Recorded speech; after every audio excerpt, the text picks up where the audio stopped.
Good news mga ka-idol, Gilas Pilipinas official lineup and schedule for Asian Games inilabas na at Coach Reyes mananatili nga bang head coach ng Gilas Pilipinas sa darating na Asian Games?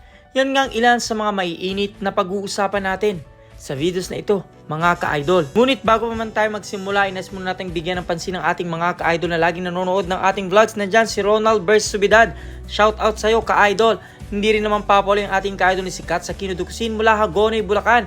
At shoutout din sa kanyang kaibigan na si Celcel Ibanada, Canite Barangay Vito, Sagay City, Negros Occidental. Sa ngayon nga mga ka-idol ay nagsisimula na ang bakbakan sa quarterfinals ng FIBA World Cup mga ka-idol, kung saan unti-unti na nga nating makikilala kung sino-sino mga team ang papasok sa semifinals at kung sinong team ang matitira na maghaharap sa finals. Ngunit bago pa man natin kilalanin ang mga team or malalakas na team mga ka-idol, kinilala na rin kung sino-sinong individual ang nagpakitang gilas at nangibabaw mga ka-idol. At ang naging top scorer nga ay pinangungunahan ni NBA star Luka Doncic. Gayun din naman ang ating kababayan na nasa pangalawang pwesto, si Jordan Clarkson. Nandyan nga itong si Lauri Markkanen, Karl Anthony Towns at Shai Gilgeous-Alexander. Nakapansin-pansin na halos NBA star ang mga nanguna sa top scorer mga ka-idol. At sa kabilang banda naman mga ka-idol, huwag tayong magpahuli sa pagboto sa ating kababayan at pambato na si Jordan Clarkson bilang MVP. Tisat mga ka-idol. At ano pang hinihintay nyo mga ka-idol? Bumoto na at iboto na itong si Jordan Clarkson. Balik Amerika na nga itong si Jordan Clarkson para mag-ensayo sa Utah Jazz mga ka-idol. Ngunit sinabi nga niya, I don't think that's my last performance in this jersey. I think I have more time. It still can hoop. Bigo man tayong nakapasok sa FIBA World Cup, pero umaasa pa rin ang ating kababayan na NBA star na muli siyang makukuha as naturalized player sa mga susunod na laban ng Gilas Pilipinas o ng ating bansa. Bukod nga kay Jordan Clarkson ay pwede nating piliin itong si Justin Brownlee mga ka-idol sa mga international na laban natin. At bukod nga dyan mga ka-idol ay may mga ilang pang NBA star na may dugong Pinoy na pwede nating gawing naturalized player. Naandyan nga itong may dugong Pinoy na si Jalen Green mga ka-idol na parte ng Houston Rockets, at hindi rin papahuli itong si Ron Harper Jr. na kasali nga sa Toronto Raptors. Sa pagkakataong ito ay napakarami ng choices ng Gilas Pilipinas o ng ating bansa na pumili ng mga NBA caliber. Ngunit kung kayong tatanungin ko mga ka-idol, sino nga kaya ang karapat-dapat na mapili ng Pilipinas sa mga susunod pang laban? At ngayon ang tapatan mga ka-idol sa quarterfinals ng FIBA World Cup ay parang clash ng mga NBA star. Dahil lahat naman ng team mga ka-idol na nakapasok sa quarterfinals ay may mga NBA player. Hindi naman ang NBA star mga ka-idol. Katulad na lamang ng Italia ni Simon Fontecchio, Austin Reeves ng USA, Jonas Valanciunas ng Lietuva, Bogdan Bogdanovic ng Serbia, at ng Slovenia star at number 1 sa NBA mga ka-idol itong si Luka Doncic. At hindi rin papahuli ang Canada dahil nandiyan itong si Shai Gilgeous-Alexander. Andyan din at hindi papahuli ang NBA star ng Germany na si Dennis Schroeder.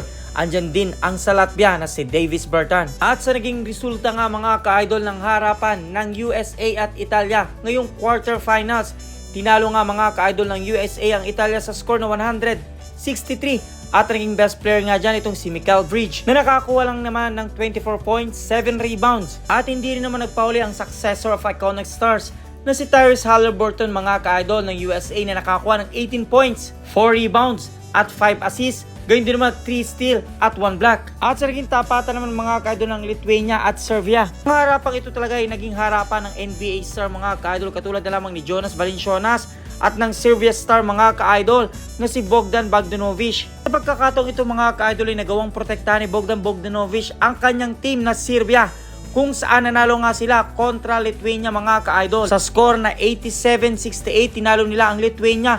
Alam naman nating tinalo ng Lithuania noong bago pa man ang quarterfinals ang USA. Kung kaya't masasabi natin sa ngayon na malakas ang team ng Serbia mga ka-idol. At syempre ang naging player of the game ay walang iba kundi si Bogdan Bogdanovic na nakakuha ng 21 points, 4 rebounds at 3 assists. At dahil nga semifinals bound na ang USA at Serbia mga ka-idol, ngayon naman ay aabangan natin ang clash between Latvia at Germany mga ka-idol. Alam naman natin mga ka-idol na isa sa pinakamalakas na team ngayon ay ang Latvia. Na kung titingnan nga natin ang team performance ng Germany at Latvia, malayong malayo ang performance ng Latvia sa Germany. At syempre ang pinakaabangang laban ay ang laban ng Canada kontra Slovenia, kung saan nandyan nga ang dalawang NBA star Si Shine ng Canada versus Luka ng Slovenia. Na kung kayong tatanungin ko mga ka-idol, dahil nalalapit na nga rin ang pagtatapos ng quarterfinals, sino nga kaya sa palagay nyo ang maghaharap sa darating na semifinals at darating na finals?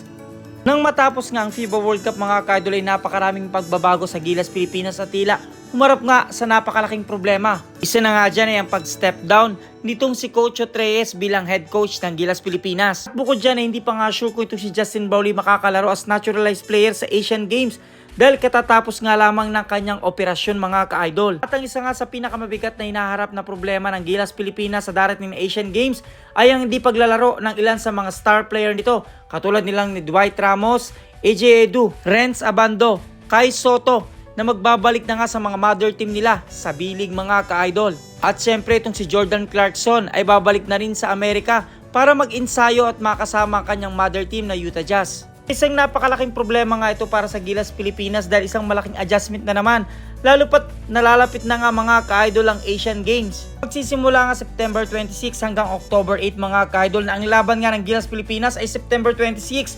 kontra Bahrain, September 20 kontra Thailand at September 30 kontra Jordan mga ka-idol. Pagkakataong ito ay kailangan na talagang ma-finalize mga ka-idol ang line-up kung sino magiging head coach at kung sino magiging naturalized player ng Gilas Pilipinas para sa darating na Asian Games. Lalo pa nga't nababalita na maaaring ang Magnolia Hotshots dahil isa sa pinakamalakas na team ng PBA ang ipadala papuntang Asian Games mga ka-idol dahil na rin sa kakulangan ng player ng Gilas Pilipinas. Ngayon nga ay pinabulaan na ni Commissioner William Marshall na wala pang formal na pag-uusap sa SBP or Gilas Pilipinas at gayon din naman ang PBA. At bigla na nga lang mga ka-idol nag-post ang SBP ng official lineup ng Gilas Pilipinas na sasabak sa Asian Games. Nandyan nga at ang magiging naturalized player itong si Justin Bowley kasama si Angie Kwame, Kefe Rabenas, Kari Thompson, RR Pogoy, Junmar Fardo, CJ Perez, Japet Aguilar, Jamie Malonzo, Chris Newsom, Calvin Optana, Brandon Ganilas Ruzer. Nadagdag pa ng ating source, ikinagulat ng ilang fans na nasa listahan pa rin ng Philippine Olympic Committee or POC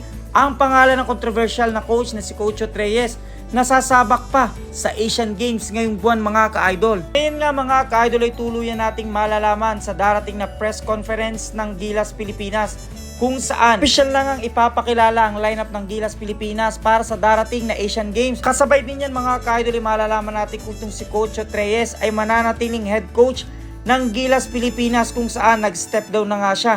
Or bali-balita ngang bibigyan nga siya ng pagkakataon sa huling laban ng Gilas Pilipinas ngayong taon mga ka-idol sa Asian Games. Or baka binigyan na naman siya ng huling chance ng SBP na patunayan sa kanila na siya ang isa sa pinakamagaling na coach ng Gilas Pilipinas. At malamang ay babawi itong si Coach Reyes ngayong Asian Games dahil sa nangyari sa FIBA World Cup. Na kung kayong tatanungin ko mga ka-idol, papayag ba kayo na itong si Coach Reyes ang magiging head coach pa rin ng Gilas Pilipinas sa darating na Asian Games? At sa inilabas na official lineup ng Gilas Pilipinas para sa darating na Asian Games, deserve kaya ng mga player na ito na mapabilang sa lineup? At sino nga kaya ang dapat tanggalin ng mga ka-idol at ipalit sa lineup ng Gilas Pilipinas nang sa ganon ay maging malakas ang lineup? Dahil nakita natin kung ano ang kakulangan ng Gilas Pilipinas, especially sa outside shooting mga ka-idol. Kung ano niya kasagutan, suggestion, question, advice, just comment down below mga ka-idol. At maraming salamat sa inyong panonood.